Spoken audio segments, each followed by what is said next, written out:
Mesdames et messieurs, bonjour, bienvenue sur l'émission en classe sur ORTM. Le cours aujourd'hui qu'on va vous présenter portera sur la philosophie, surtout sur la technique de la dissertation philosophique, puisqu'on sait que la philosophie c'est une matière transversale, donc toutes les séries sont concernées par cette discipline. Donc cette activité va se scinder effectivement en deux séances.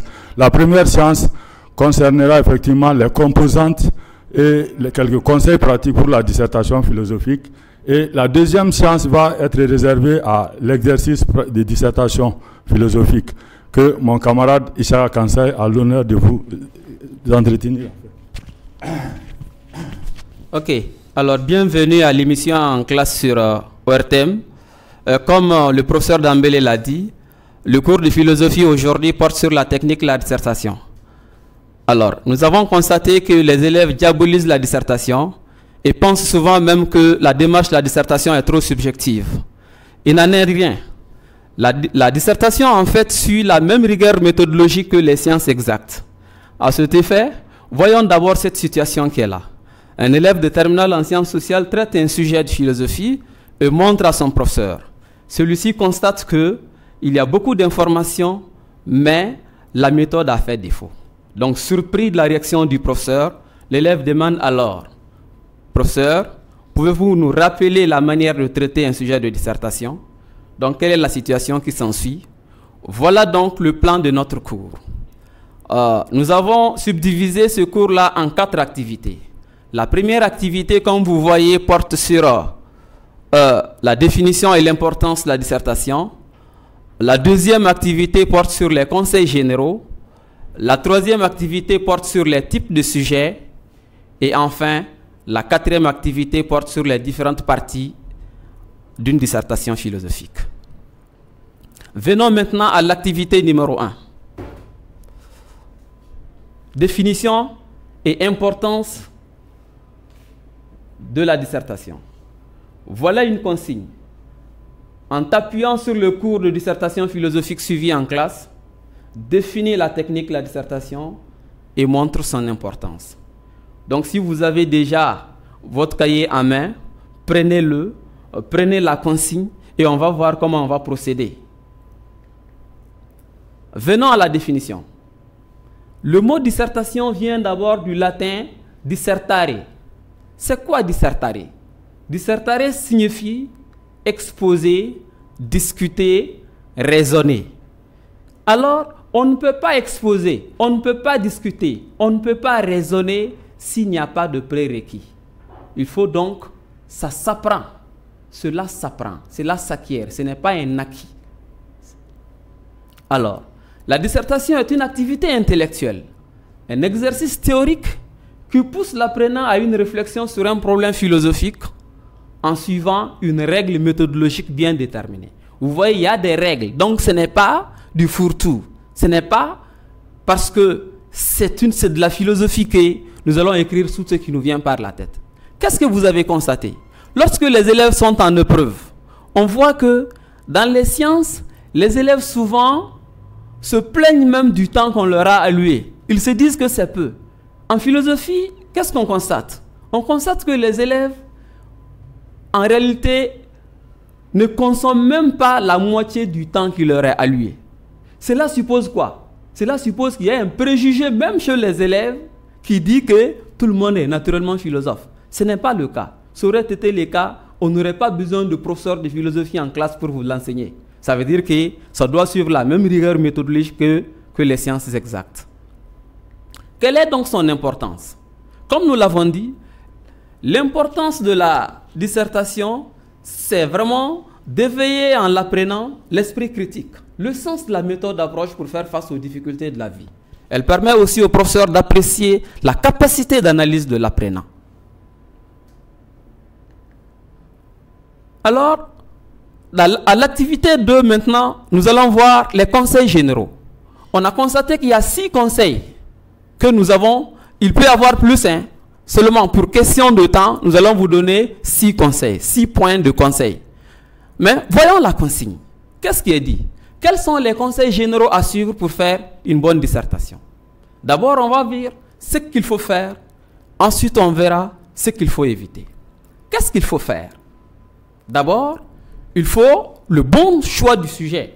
Il faut bien choisir le sujet. En classe de terminale, on vous donne au moins généralement 3 sujets au choix. Donc sur 3 sujets, vous aurez à choisir un sujet sur lequel vous allez disserter ou commenter. Donc qu'est-ce que vous devez faire? Le bon choix suppose que vous ayez d'abord attentivement lu les sujets, compris les sujets, mais qu'est-ce qu'un bon choix? Parce que si vous vous précipitez, le risque est que vous risquerez de ne pas traiter le sujet comme vous l'auriez dû traiter. Alors, ça devient le médecin après la mort. Il ne faut pas sortir de la salle de classe pour dire « Non, vraiment, j'ai mal choisi le sujet. » Ou bien à 2 heures même du début des épreuves, vous allez dire « Monsieur, professeur, je veux changer de copie. » Ce n'est pas ça la manière de faire. Donc, il faut au départ bien choisir le sujet. Et bien choisir le sujet, c'est quoi? C'est lire attentivement les différents sujets et voir quel est le sujet sur lequel vous avez beaucoup d'idées. C'est ça l'importance. Quel est le sujet sur lequel vous avez beaucoup d'idées? Et lorsque vous constatez que vous n'avez pas suffisamment d'idées sur un sujet, laissez-le. Dans tous les cas, si les sujets viennent du programme et qu'il y ait 3 sujets au choix, vous devez pouvoir trouver parmi ces sujets un sur lequel vous devez avoir beaucoup d'idées. Qu'est-ce qu'il faut faire ensuite? Il faut avoir son avis personnel sur le sujet. C'est quoi avoir son avis personnel sur le sujet? Je ne peux pas me permettre de bûcher les livres d'Aristote, de Platon, de Kant, de Hegel ou de Marx et venir raconter tout ce que j'ai appris en classe. La dissertation philosophique n'est pas un cours magistral. Il ne s'agit pas de raconter tout ce que vous savez. Bien sûr, les autres vous apprennent à penser, mais ce ne sont pas les autres qui vont penser à vos places. C'est ce qu'il faut comprendre. Il faut donc avoir sa réflexion personnelle, son avis personnel sur le sujet. Quand on n'a pas d'avis personnel sur le sujet, on devient probablement historien, pas philosophe. Alors, nous suivons encore toujours l'activité numéro 2. Qu'est-ce qu'il faut faire? Il faut être clair et précis et convenablement rédiger en fait son devoir. Comment? Vous savez, il y a le contenu, mais il y a aussi la forme. Souvent on dit, la manière de donner vaut mieux que ce qu'on donne. Alors, qu'est-ce qu'il faut faire? Il faut bien soigner la présentation générale de la copie et l'écriture. Parce que l'écriture et la présentation sont des éléments qui jouent dans la détermination même de la note chiffrée. Plus une note ou bien une copie est bien présentée, plus cette copie est mieux évaluée. Moins la copie est présentée, alors la copie sera très mal évaluée. Donc, conseils généraux. On avait parlé de ce qu'il fallait faire. Mais qu'est-ce qu'il faut éviter? Ce qu'il faut éviter, c'est quoi? D'abord, la précipitation. Pourquoi éviter la précipitation? L'expérience a montré que plusieurs élèves et étudiants au Mali planifient mal leur temps. En sujet de dissertation, vous avez au minimum 3 heures, au maximum 4 heures selon les séries. Alors, qu'est-ce qui explique que vous vous précipitiez? Il n'y a pas de raison. C'est une fois par an. L'examen, c'est une fois par an. Alors, qu'est-ce qu'on peut faire? Ce qu'on peut faire, c'est quoi? C'est qu'il faut bien planifier son temps. On ne peut pas réfléchir sans méthode. Il faut d'abord comprendre quelles sont les étapes de la dissertation et comment je vais utiliser mon temps. Et généralement, le conseil que beaucoup de professeurs donnent aux élèves, c'est quoi? C'est qu'il faut passer les 3/4 du temps sur le brouillon. Le brouillon, ce n'est pas le fait d'avoir recopié tout ce qui nous passe par la tête et après on recopie ça sur la feuille propre. Là, la différence entre le brouillon et la copie propre, c'est les ratures. Ce n'est pas cela. Le brouillon consiste à réfléchir méthodiquement. Or, pour réfléchir méthodiquement, il faut savoir quelles sont les étapes d'une dissertation. Ensuite, qu'est-ce qu'il faut éviter? Vous voyez en petit b, la gloutonnerie livresque. C'est quoi la gloutonnerie livresque en fait? C'est le fait de lire beaucoup de livres et charger en fait votre copie d'une compilation de citations et d'auteurs. Ce ne sont pas les autres qui pensent à votre place. Au contraire, vous faites usage de la pensée des autres pour présenter votre avis. C'est ce qui est important. Ensuite, en petit c, vous avez le lyrisme personnel. Qu'est-ce que le lyrisme personnel? Il ne faut pas raconter sa vie sur la copie. Il ne faut jamais raconter sa vie sur la copie. Il s'agit là d'une situation objective, d'un problème objectif qu'on a soumis à votre réflexion et auquel vous devez trouver des solutions sans passer ou sans parler de ce que vous aimez ou ce que vous détestez. Donc, vos sentiments importent peu en ce qui concerne votre façon de réfléchir et de trouver solution à un problème philosophique. Alors, ceci dit, puisque à l'activité numéro 2, nous avons dit que ce n'est pas du hasard, il y a des étapes à suivre.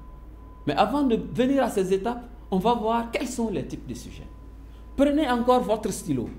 Prenez la consigne. Quelle est la consigne qui vous est donnée?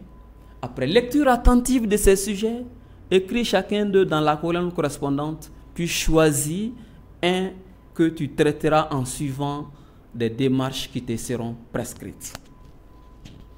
Alors, qu'est-ce que nous avons ici? Nous avons un tableau à 3 colonnes. D'abord, explication. Ensuite, discussion. Enfin, comparaison. Cela suppose quoi? Avant même qu'on arrive à la synthèse partielle, que vous compreniez que, en général, on peut citer ou trouver 3 types de sujets. Ça dépend des écoles. Ça ne veut pas dire qu'on ne peut avoir que 3 types de sujets. Hein. Ça veut dire que si nous prenons d'une façon générale, on peut classer les sujets en 3 catégories. Les sujets d'explication, les sujets de discussion et les sujets de comparaison.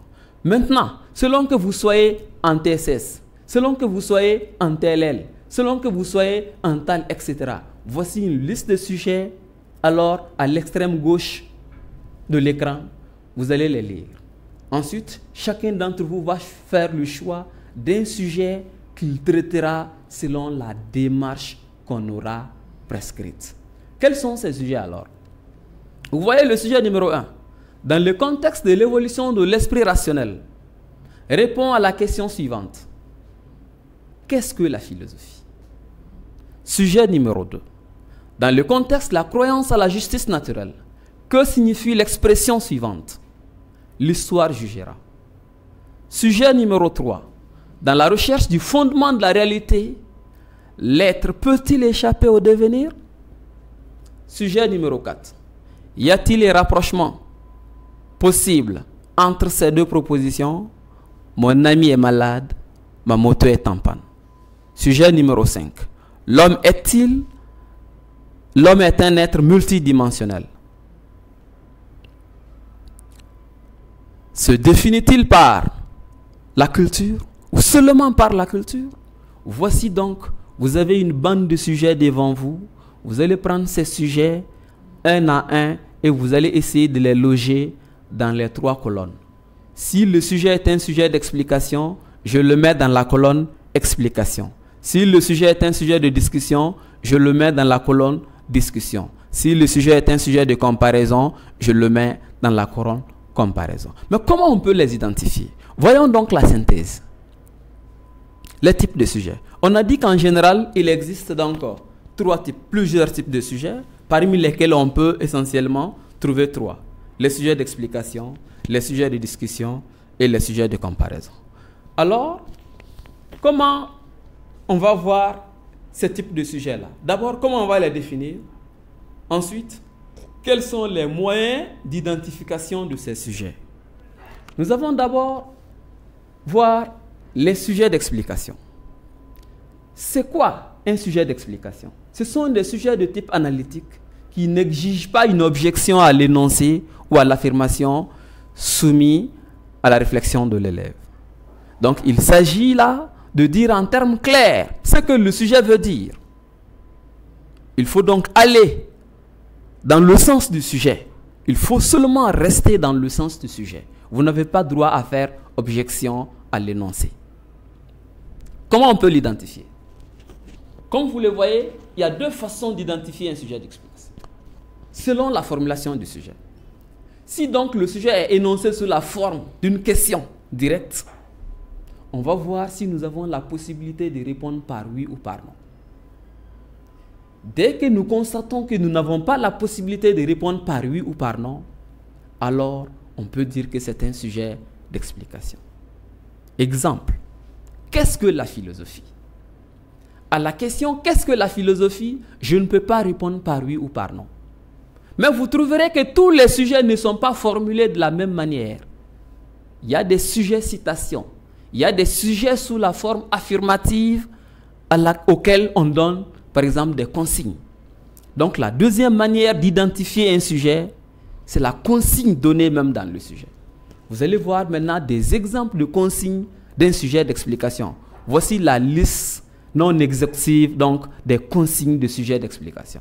Expliquer, illustrer, étayer, commenter, justifier, montrer le bon fondé, expliciter, éclairer ses points de vue, développer. Que signifie l'expression suivante? Ça, ce sont donc quelques consignes d'un sujet d'explication.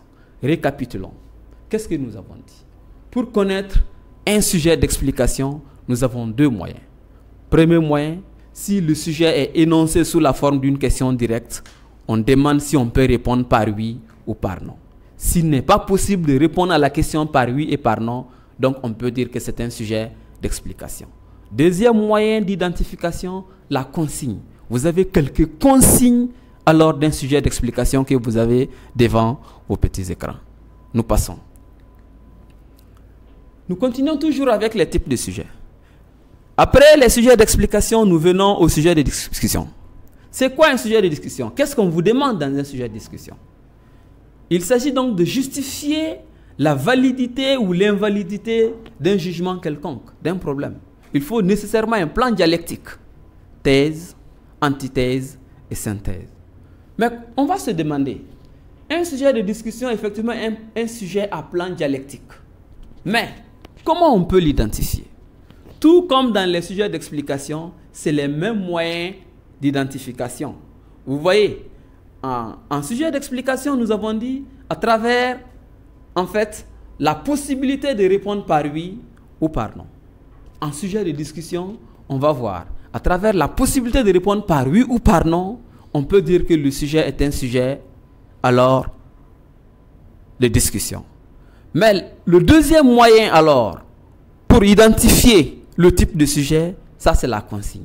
Il y a des consignes typiquement réservées au sujet de discussion. Exemple, vous avez discuté, apprécié, expliqué et discuté. Qu'en pensez-vous? Que vous inspire? Adhérez-vous à? Partagez-vous ces points de vue? Cela correspond-il à? Étayer et réfuter, etc. Le troisième type de sujet, c'est le sujet de comparaison. C'est quoi un sujet de comparaison?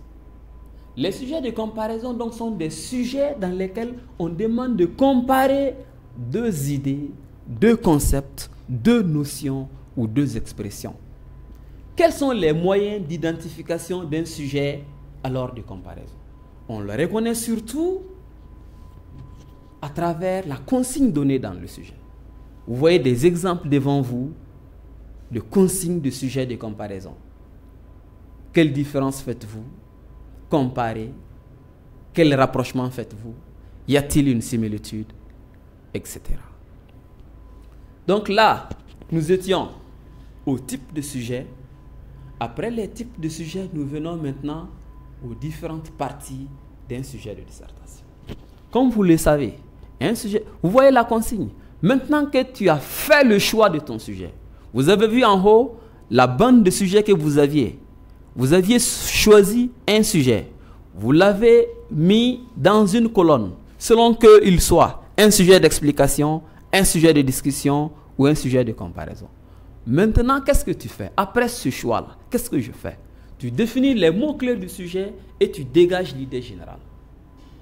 Pourquoi l'importance de définir les mots-clés et dégager l'idée générale? Ça, c'est pour éviter le risque du hors-sujet.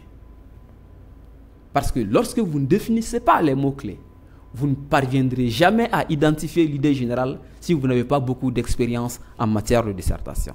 Donc, il y a des préalables. Donc, parmi ces préalables, il faut d'abord lire attentivement le sujet, définir les mots-clés, et sur la base des définitions des mots-clés que vous avez faites, vous allez alors dégager l'idée générale.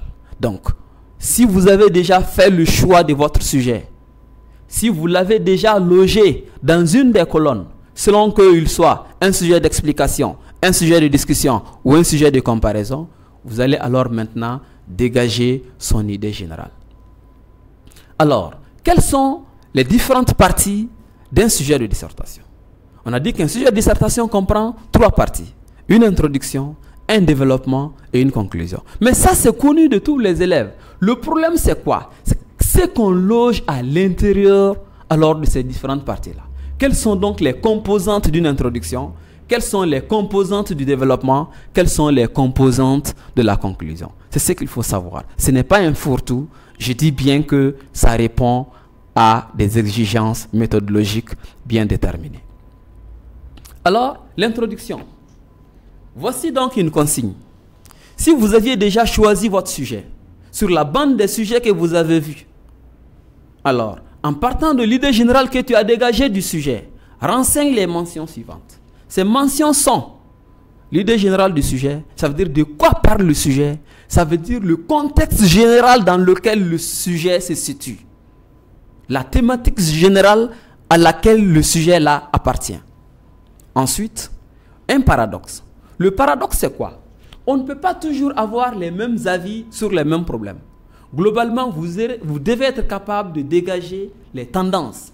Quelles sont ces tendances-là donc, par rapport au sujet que vous avez choisi?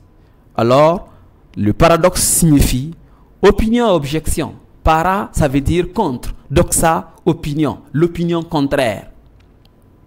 Petit c, le contexte ou la reprise du sujet. Petit d, la problématique. Donc, le paradoxe que vous avez dégagé, l'opinion et son contraire et son objection que vous avez dégagé là, vous devez pouvoir ramener ça sous la forme interrogative. Et c'est ça la problématique. La problématique n'est autre que le problème sous forme de question. Enfin, on va finir l'introduction avec l'annonce du plan. L'annonce du plan, c'est quoi? C'est les grandes idées qui structurent le développement. Vous voyez maintenant les mentions à renseigner ici. Si vous avez déjà fait le choix de votre sujet, qu'est-ce que vous devez faire? Vous devez dégager son paradoxe, montrer son contexte, amener la problématique et annoncer le plan. Et au niveau de l'annonce du plan, qu'est-ce que vous voyez? Vous voyez ici axe numéro 1, petit a, axe numéro 2, petit b, axe numéro 3, petit c. Ce n'est pas pour rien. Ces grands axes que vous avez là vont faire la structure de votre développement. Ces axes que vous avez vont faire la structure de votre développement. Donc, lorsque nous allons venir au développement, vous allez constater que le petit A, axe 1 là, va devenir petit 6. Le petit B, axe 2, deviendra petit 7. Et le C, axe 3, deviendra petit 8. Donc, thèse, antithèse, synthèse, si nous sommes dans un sujet de discussion, axe numéro 1, axe numéro 2, axe numéro 3, si nous sommes dans un sujet d'explication, ressemblance, dissemblance, synonymie, si nous sommes dans un sujet de comparaison. Le développement maintenant. Toujours sur la base du plan que tu as annoncé. Qu'est-ce que tu peux faire? Tu vas trouver les arguments pertinents pour l'axe 1 seulement. C'est ce que nous avions dit. Faisons un retour en arrière. Voyons alors le petit a, axe numéro 1. Dans la dernière colonne, mention à renseigner, axe numéro 1. Et voyons maintenant ici le petit 6, axe numéro 1. Ça veut dire quoi? Ça veut dire que le plan qui a été annoncé là, en 3 parties, va constituer les grandes lignes de notre développement. Donc, si il y a lieu de développer une idée, c'est déjà l'idée qui a été premièrement émise à la fin de l'introduction. C'est pourquoi l'axe numéro 1, petit a du point 5, devient alors le point 6 lui-même, axe numéro 1. Et à l'axe numéro 1, quelles sont donc les composantes d'une argumentation complète? Une argumentation complète, si nous sommes en méthode déductive, ça veut dire partir du général au particulier.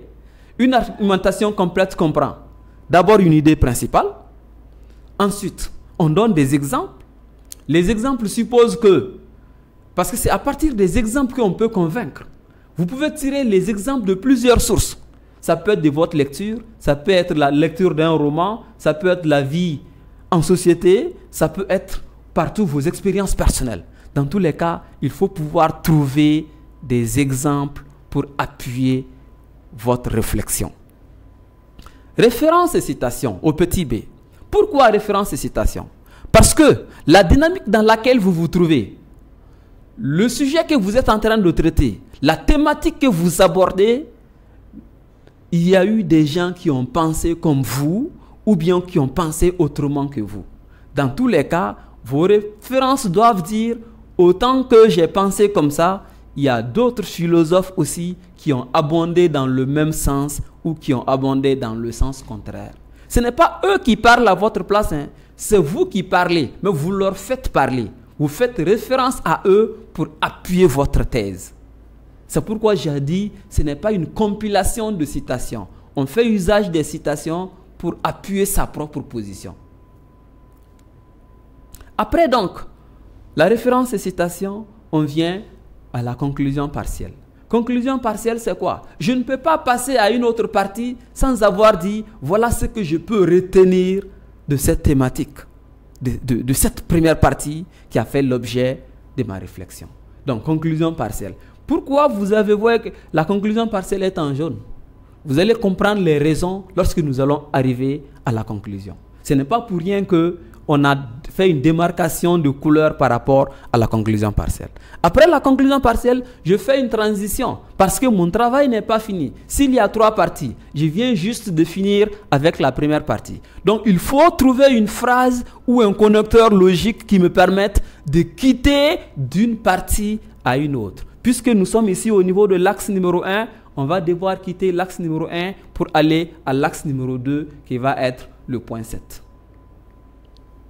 Alors, développement toujours. Sur la base du plan que tu as annoncé, trouve les arguments pertinents pour l'axe numéro 2. Vous voyez? Donc, l'axe numéro 2 aussi, nous avons 3 exemples. D'abord, ensuite, petit b, référence et citation.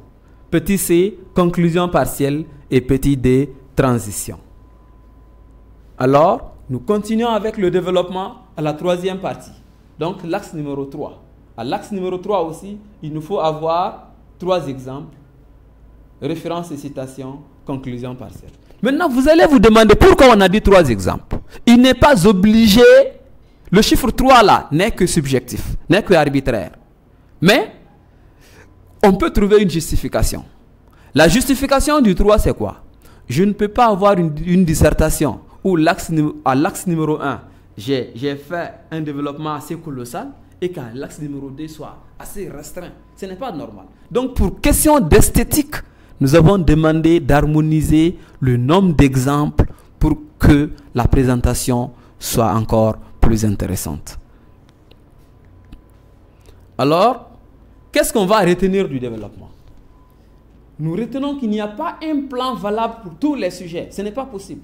Mais à chaque type de sujet correspond un type de plan. Donc, au sujet d'explication, un plan explicatif.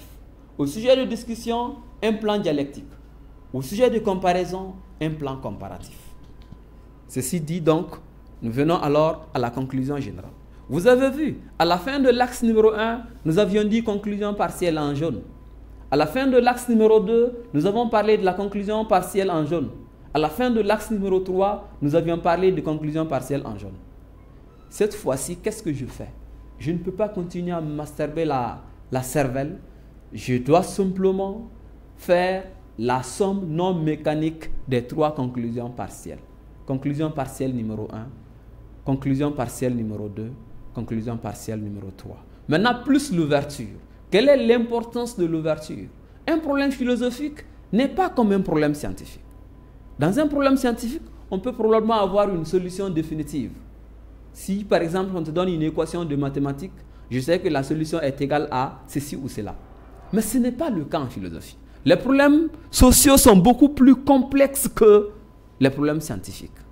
Dans ce cas, je dois montrer au correcteur que ça a été ma façon d'aborder le problème, mais ça ne veut pas dire que j'ai résolu le problème. Alors, je dois ouvrir, je dois faire l'ouverture, soit pour aller alors à un problème suivant, soit pour nuancer toute la conclusion à laquelle je suis arrivé. Donc voilà un peu brièvement présenté la technique de la dissertation. Ceci dit, je vous remercie de votre écoute attentive.